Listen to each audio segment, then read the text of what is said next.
pelayanan. Jadi kita sebagai ASN itu sama sebagai pelayan publik itu tidak hanya menjaga keamanan, seperti menjaga tahanan juga tidak hanya menjaga tahanan, menjaga warga binaan, tapi kita juga melayani publik yaitu pelayanan ke masyarakat. Ini seperti contoh misalkan ada kunjungan mereka yang akan mengunjungi kita yang melayani mereka, kita yang menanyakan keperluannya apa, itu kita yang menyiapkan tempat dan mereka apa, berkas mereka apa, kita yang urus. Lalu juga pelayanan kita ke publik itu bukan hanya ke masyarakat dari luar, tetapi juga dari masyarakat dalam lembaga binaan. Seperti contoh di sana itu ada mobil ambulans di parkiran sendiri itu misalkan contohnya ada warga binaan yang sedang sakit, maka kita fungsinya adalah untuk mengantarkan itu ke rumah sakit. Jadi semuanya sudah siap sedia, semuanya sudah terencana.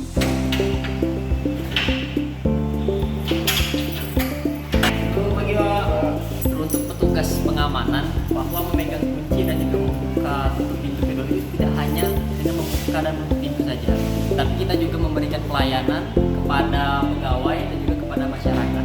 Lalu juga kita bertanggung jawab terhadap apa yang kita lakukan, yang mana kita menulis buku laporan terhadap di buku B2 dan juga akan kita laporkan kepada atasan. Lalu ada bagian selanjutnya yaitu harmonis.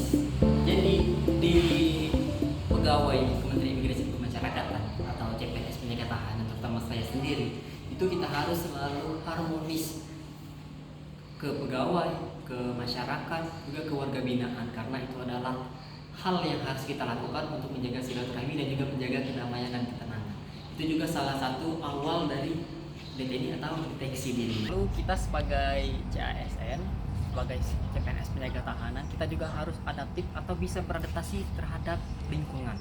Dan kita juga harus adaptasi ke budaya, kita juga adaptasi ke segala situasi. Seperti contohnya kita ditempatkan di mana saja, kita harus siap sedia untuk beradaptasi dengan lingkungan, dengan budaya, dengan tempat yang kita dipertempatkan.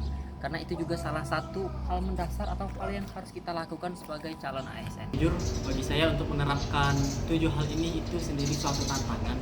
Karena yang pertama yang pastinya kita sebagai manusia pasti memiliki batas. Tetapi disinilah kita diuji, yang mana berakhlak ini menguji batas kita, yang memberi kita kemauan untuk membatasi atau melebihi dari apa yang kemampuan kita miliki. Jadi kita melampaui batas demi bangsa dan juga demi negara.